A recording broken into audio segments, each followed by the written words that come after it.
Welcome back to another episode of the Somers Sports Broadcast. We have Season 4, Episode 5. I'm Brandon, with me Phillip and Cooper. Get started with the Somers Sports recap. Last week's varsity football game, October 17th. The varsity football team won 30-0 versus Brewster. I believe that is their second consecutive shutout. And they're looking to see if they can do that again against Lakeland this week, but we'll get more on that later. But let's also go right into our Brewster post-game interviews. I'm here with Gavin Kelly after the win versus Brewster. Gavin, how's it feel that you secured the two home playoff advantage games should you make it that far in the playoffs? It's great. Getting to play two home games as a senior, I'm taking in every moment. I have two more home games now, so it's very important to us to get these home games. It's a huge advantage. It's going to be a lot of fun. How do you feel you did tonight? I think I had a pretty good game. Made a few mistakes, but that happens. Overall, I think it was a great team win. Everybody played great. Tristan looked great. Our running backs, our line. We just all played really great. All right, and last question here. What are you going to do to get ready for the last game next week? Anything special? We're gonna watch a lot of film. We're gonna line up to their stuff, and we're gonna try and perfect everything we can. We're gonna have a great practice week, and be good from there. Congratulations on the win. Good luck next week. Appreciate it. I'm here with Jackson Whipple. Jackson. How do you feel about your performance today? It was a good win. I feel like I played pretty well. It was a great team effort, and we pulled through with the win. Okay, what will you do personally to get ready for next week's game? I think practice hard every week like we always do. Preparation is always key to win.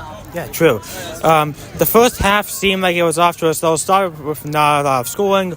Was there something that was said during halftime that gave you guys motivation to come out and dominate more in the second half? Yeah, I think just a good speech. We cleaned up some formations and pulled through at halftime. And for my last question, is there any one of your teammates do you want to give a shout out to for the performance tonight? I say Jay Newman. Jay Newman played great as always. Picked up a new position, and he's been dominating every week. All right, cool. Thank you for your time. Thank you very much. Appreciate it. I'm here with Dean Palazzolo after Somers' win over Brewster 30-0. How you doing? I'm doing good. How are you? I got a couple questions for you tonight. All right. First one, how do you feel about your performance tonight? I felt like it was good. It was a good performance. We couldn't do it without our line blocking fantastically, our defense getting 3 and outs all game, and it was just a great team effort all around. What will you do personally to get ready for next week? Same thing every week. Come to practice, be ready to work hard at practice, and yeah. First half seemed it was off to kind of a slow start with not a lot of scoring. Was there anything said during halftime, like any motivation during halftime to keep it up during the second half? Yeah, we knew we were making little mistakes here and there that were costing us big yardage, but we got those fixed, and once we get those fixed, we were just clicking. Is there anybody else, any other teammate, any other coach that you want to shout out for a good performance tonight? I want to shout out Joey Fink, another senior. He's done great all year at linebacker, and can I shout out someone else? Yeah. Jaden Newman. He's been great, stepping up at free safety. Been great. All right, thank you tonight. Good job. Thank you. Into our next one, we have on October 16th, boys soccer tied with Byram Hills at their stadium 0-0. Yeah, and the following day after, the girls soccer won at North Salem 4-0.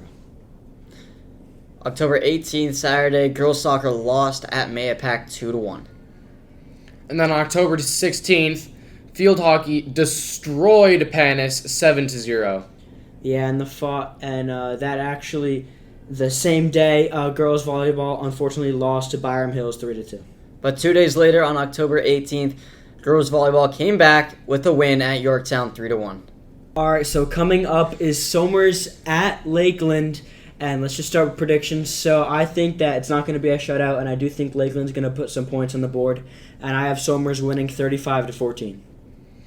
I see Lakeland being somewhat of a good team, but still nothing compared to Somers. I got 28-7 Somers. I think Somers is going to continue their streak of shutouts. Lakeland doesn't seem to be that great of a team, in my opinion. I see Somers winning 37-0, another big win to push them into the league and section playoffs. All right, so Week 7 is just wrapped up. So let's go over it. So to recap, so the Broncos beat the Giants. They were down 19-0 in the fourth quarter, but then they came back 33-32 with a late 2-second field goal. And then on Sunday Night Football, the Niners beat the Falcons 20-10. Christian McCaffrey had around 200 scrimmage yards and 2 touchdowns, showing he's one of the best running backs in the league right now. Of course, we can't forget about the Giants, which will probably be the case after this game. One to remember, it was 19-0 at the end of the third quarter, with the Giants leading. In the final 5 minutes, the Giants were up 26-8 with about 5 minutes, and they had the game locked. But the Broncos, with an unexpected 25 points, the most in Broncos history in the final 5 minutes, with a game-winning field goal after the Giants missed an extra point for the second time of this game. We've talked about a possible game of the year in episode 2, but I think this may just be the one. Los Angeles Rams, they beat the Jacksonville Jaguars 35-7, dominating the game from start to finish and scoring 28 unanswered points before the fourth quarter. And then Cowboys, personal favorite team, loved this game. Cowboys beat the Commanders 44-22 in a high-scoring game. Jaden Daniels was hurt with a back right leg injury, but the Cowboys dominated the second half. And now on to our NFL Week 8 predictions. All right, so I'm going to go over not really the best games, but I think the Dolphins and the Falcons, I think it's going to be another loss for the Dolphins. I think some players are going to get traded away, and I think Mike McDaniel's going to get fired. So I have the Falcons winning that 30-10. And then I have the Niners-Texans, the teams that are supposed to be pretty good. I think Mac Jones is still going to start for the Niners if Purdy isn't back, but I do think the Niners are going to win 27-10. My predictions, I have Bills-Panthers, Bills winning 30-17, and then Ravens and Bears, with Ravens winning 27-20 in a bit of a closer game there. And finally, I see the Vikings taking home an unexpected win at the Chargers Stadium, 20-9, and then the Bucs beating the Saints 30-10. Now, as the MLB postseason begins to come to an end, the Dodgers swept the Brewers in the NLCS, led by Shohei Ohtani's historic Game 4, where he struck out 10 batters and hit 3 home runs. Just let that sink in for a moment there. And then in the ALCS, the Mariners took a 3-2 lead over the Blue Jays after Eugenio Suarez smashed a late grand slam in Game 5. Both teams are now just one win away from meeting in the World Series. This is recorded before that game on Monday, the 20th. The World Series is going to start on Friday. Thank you, Brandon. Now let's go ahead to the NHA Stanley Cup early prediction. Right now, I got too early to predict, and I hope they turn it around, but I'm hoping for the Rangers in the Stanley Cup. Yeah, I'm hoping for the Oilers. I love the Oilers, and I love the Rangers, but I don't see the Rangers going there, so give me the Edmonton Oilers. I'm going to have to go with the Florida Panthers. They seem like a really strong team. They have been a strong team for the past few years here. They're going to win the Stanley Cup. That's my early prediction.